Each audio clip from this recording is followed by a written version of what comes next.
G'day YouTube, how the heck are we doing? It is Foul Play here and we're back for some Pauper action. So it's been a minute since we've played Pauper because we've been pretty damn focused on Pioneer and the deck seems to be reasonably placed there. So for this list, I'm going to be going with an unchanged list in the main deck.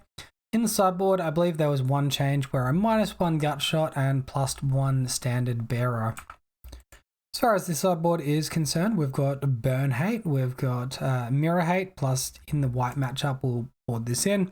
Gutshot is removal for opponent's standard bearers, Flaring Pain is removal for fog decks, we've got Young Wolf for Chainer's Edict decks, Crewfix is Insight for decks with heavy enchantment destruction, and Relic of Progenitus for graveyard decks, some of which are combo.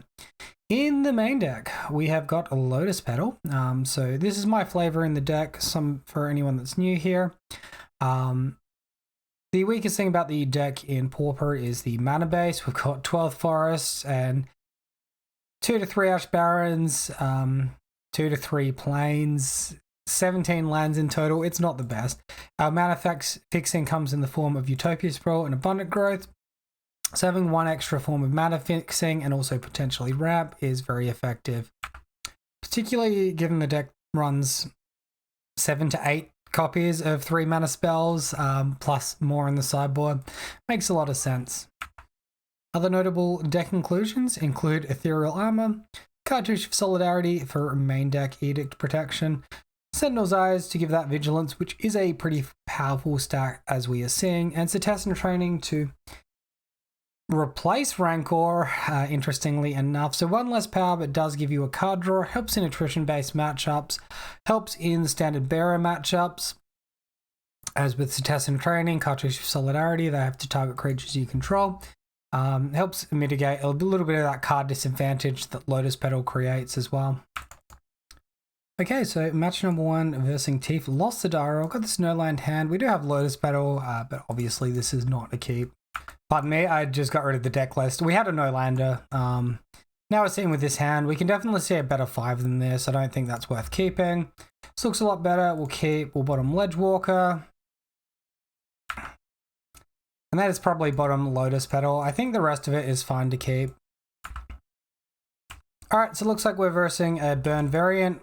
This one's probably running that whole artifact package, right?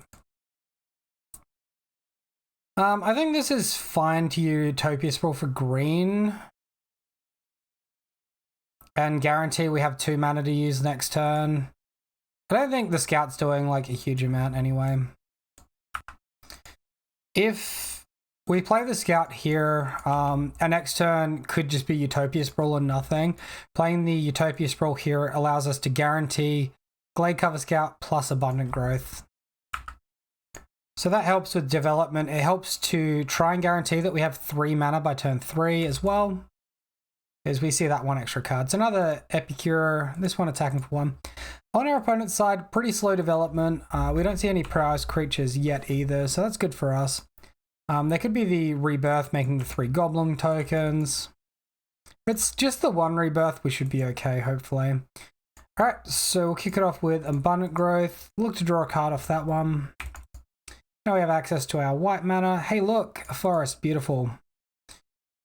So play this one. Unfortunately, we can't utilize that white mana just yet. It just didn't quite work out the way we needed it to. So we're going to burn a mana this turn. Alright, end of our turn. Opponent with Lava Dart to the face. We're down to 16. Alright, here comes the action. Swift Spear off the top. Into Experimental Synthesizer. Alright, so this is going to exile a card. Going to give them a prowess trigger. Later on, they can cash it in for a night as well. So we see another prowess creature here. This is pretty good for us because this card's burnt. And that's about the best we can hope for. Alright, we're taking a bit of damage though, down to 12 life. We haven't got like really many options here. I don't think we can really realistically hold up blocks either. I think we're best off just getting in for the damage. We can look to ramp up our own damage in future turns. And, you know, a couple of turns down the line, we get access to First Strike and Vigilance, which is going to be strong. Alright, so another synth from our opponent. Press trigger on the Swift Sphere. See a mountain. Alright, that's pretty good. I mean, they are a little bit land screwed though. Looks like our opponent is sacking a blood token here to draw a card. Yep, that's what they're doing indeed. 2 in hand. This is good because it's slow. Slow is what we need at this point. Alright, so it looks like our opponent is sending in with the whole team. They don't want to get tricky with any blocks, apparently. And making the most of that prowess, a second lava dart. So we're down to 14. So test some training off the top. Alright, so I think our best line here is to lead on the Cetessan training, leaving white mana floating. If we hit like a plains, we'll be able to double aura. I don't see a different way of doing things.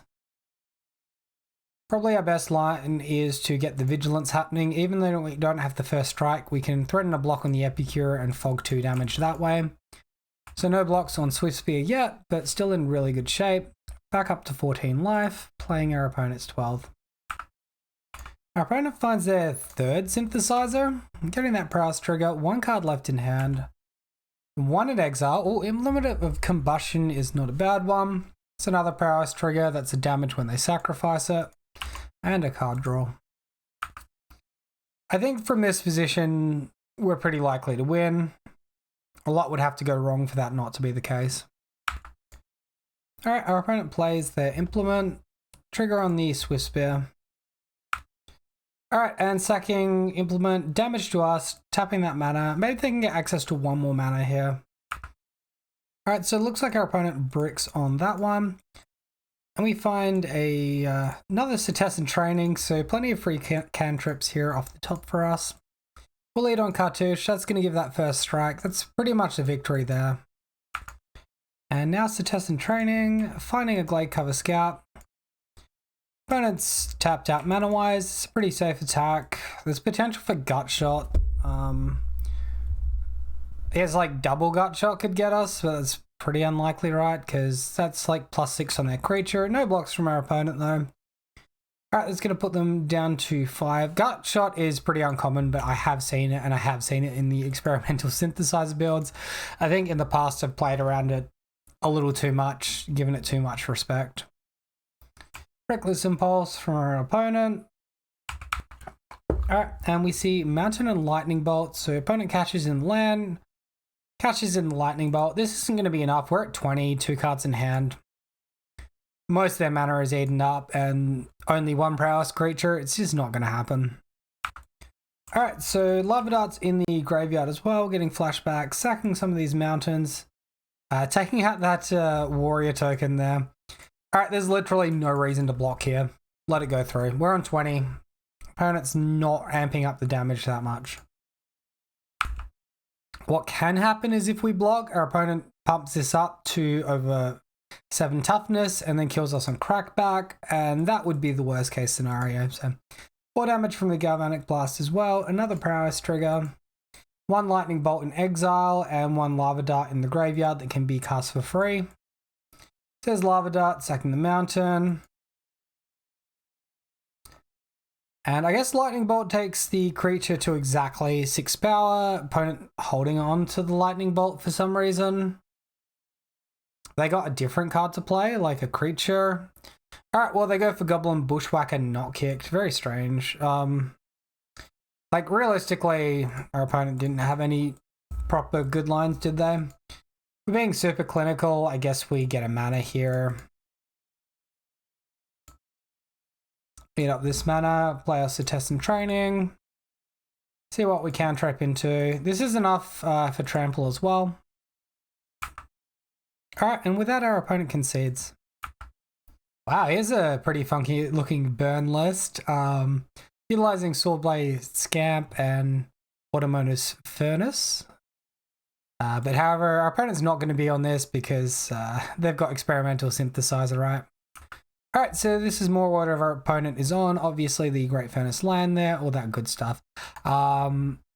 Usually like 1 to 2 Fire Blasts. This one doesn't seem to have any in it. The main card to look out for is End the Festivities. This is in the main deck sometimes.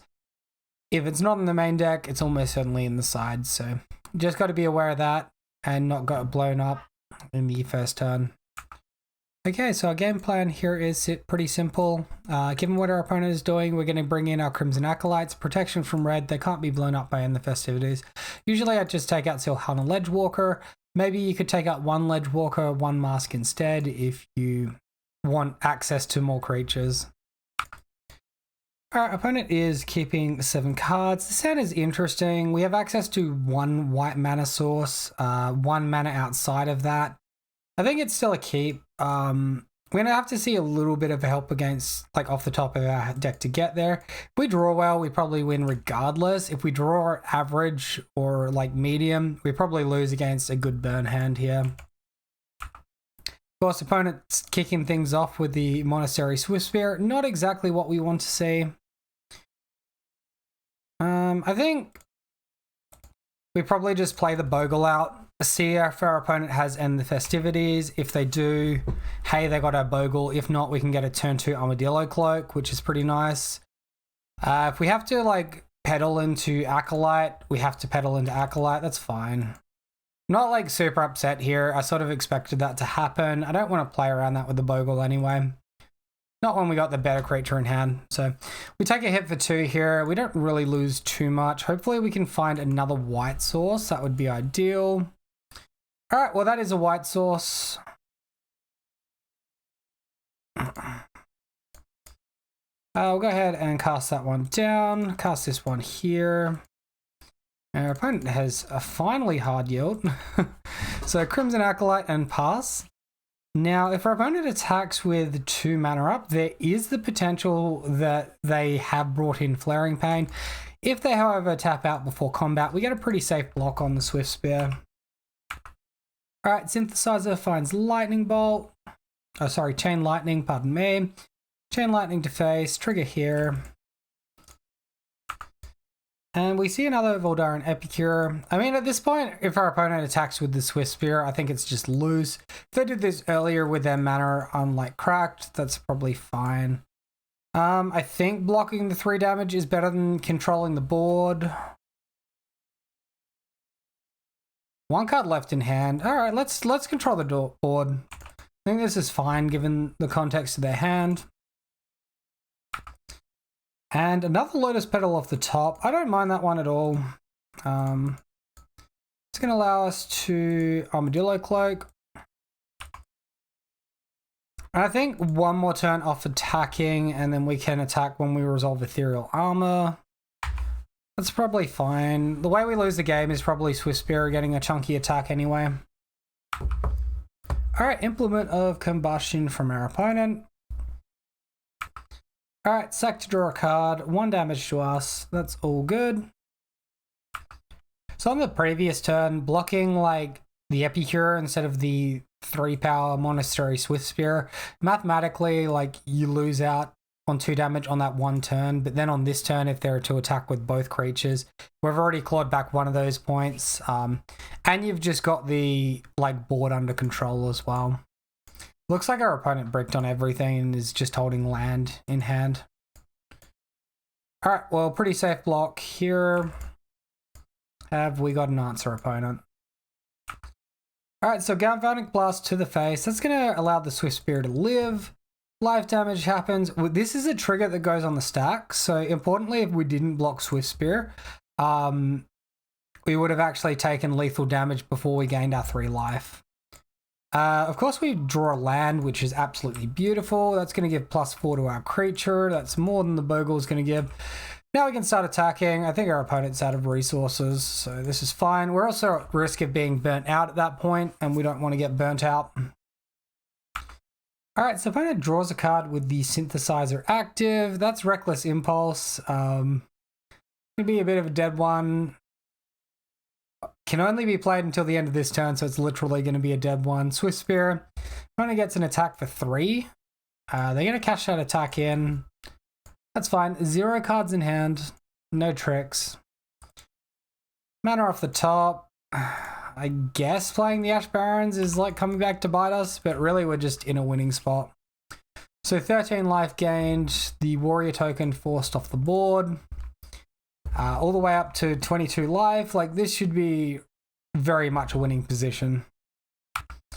Opponent draws a card with the first blood token after playing a mountain.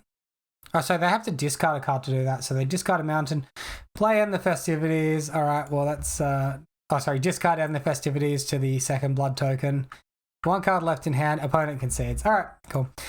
So pretty fortunate there that both games our opponent had a slower hand, that both games we had Armadillo Cloak, and we did draw well into our Mana Light hand. We drew quite a few land resources, and overall, yeah, good victory.